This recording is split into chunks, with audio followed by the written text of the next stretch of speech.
Yeah, good morning, good afternoon, good evening, depending on where you are watching from. This is Extreme News TV coming to you from NIJ campus. Over.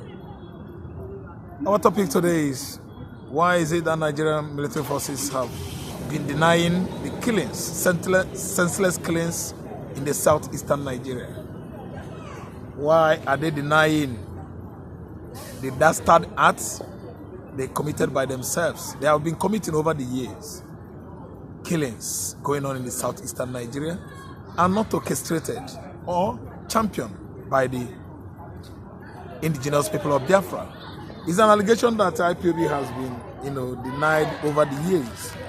And we've come to see not only when IPOB was actually proscribed by Nigerian courts or international communities like United Nations and EU, but we've seen a country that always denies the obvious.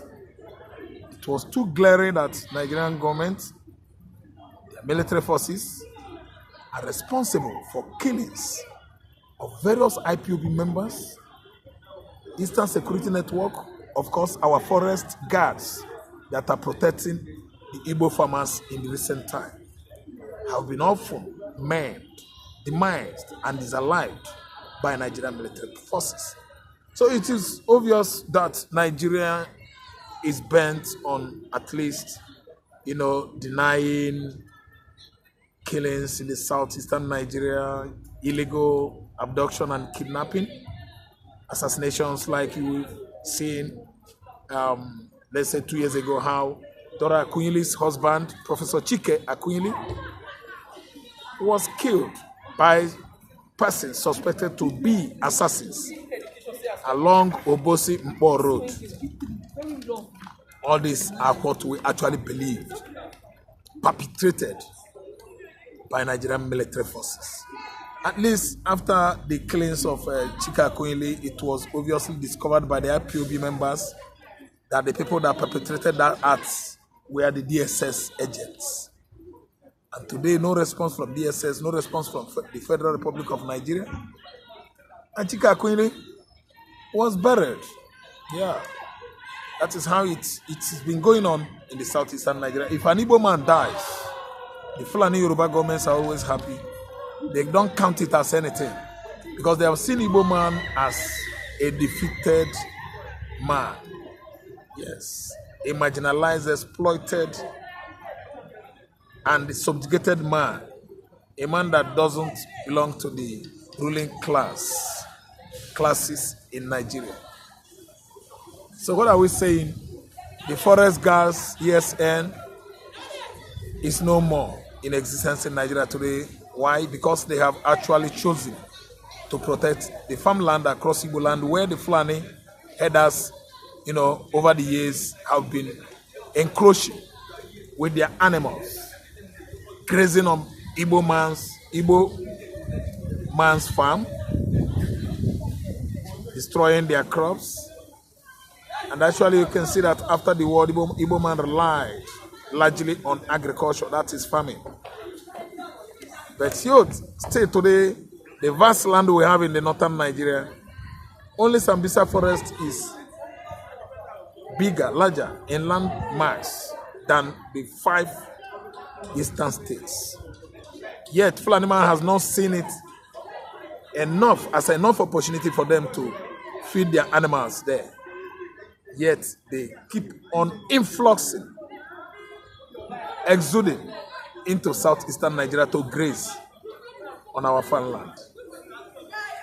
Which was why the ESN, let me just use the word, the then ESN was busy trying to protect the Igbo farmland, thereby fighting and giving the Fulani herders the worst fight of their lives, which actually orchestrated the Nigerian military, going after ESN, killing them in their large numbers. And today, we don't have ESN again in Igbo land. May their souls rest in peace. Currently, what we're having there is the BLA, Biafran Liberation Army. Yes, they are the one trying to safeguard Igbo land and they have been often having, serious military onslaught or confrontation with Nigerian military, Nigerian soldiers. The BLA are the ones securing the Igbo land in the township, in the farmland, and in the various localities in Igbo land. They confront all the Boko Haram integrated, that were integrated into our military. They were pardoned according to the Nigerian government. Tell me how you could pardon a terrorist, unrepentant terrorist could be pardoned.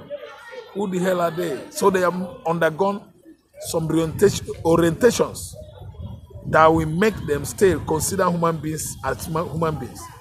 Orientation that the terrorists across the world have is animalistic instinct orientation. They see humans, they see men and women as animals. They don't spare you, they will gun you down for nothing.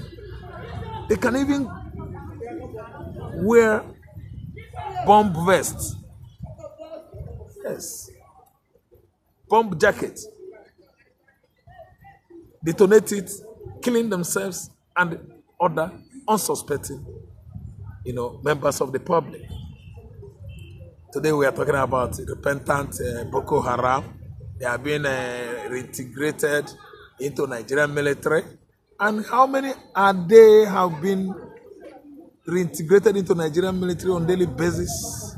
And how many of them are still in the north there? Are they not all sent to southeastern Nigeria to go and kill the Igbo man?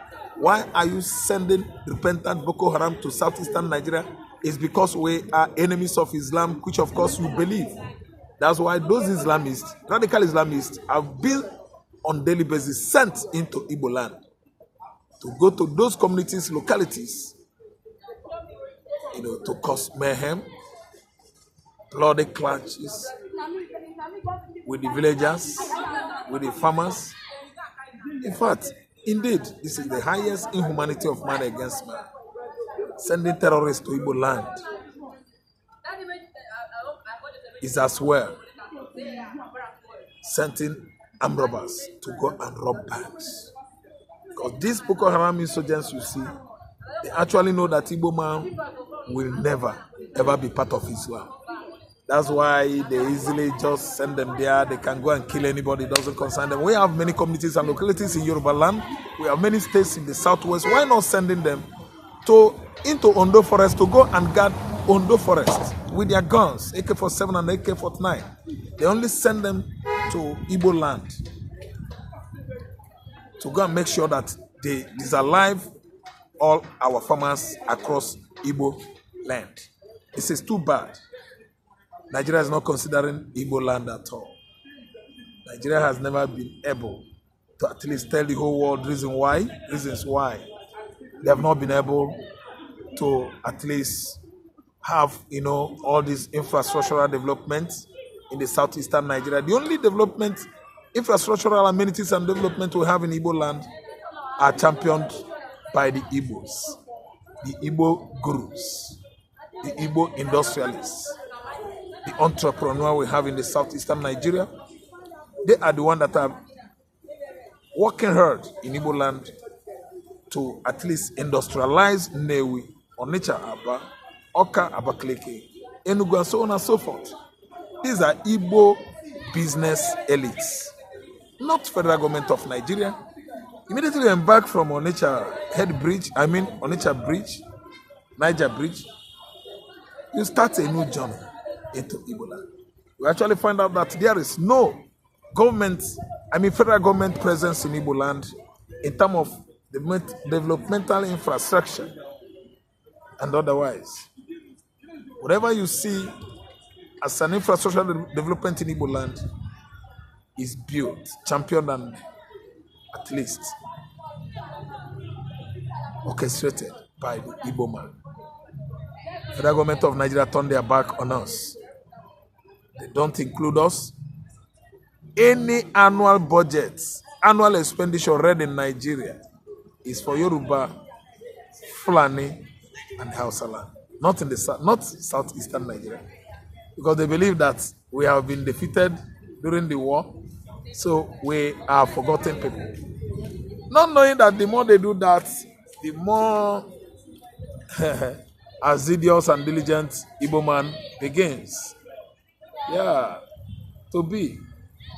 We are so industrious, we are so hardworking that the more they neglect, exploit, and marginalize us, the more economically powerful we become in Igbo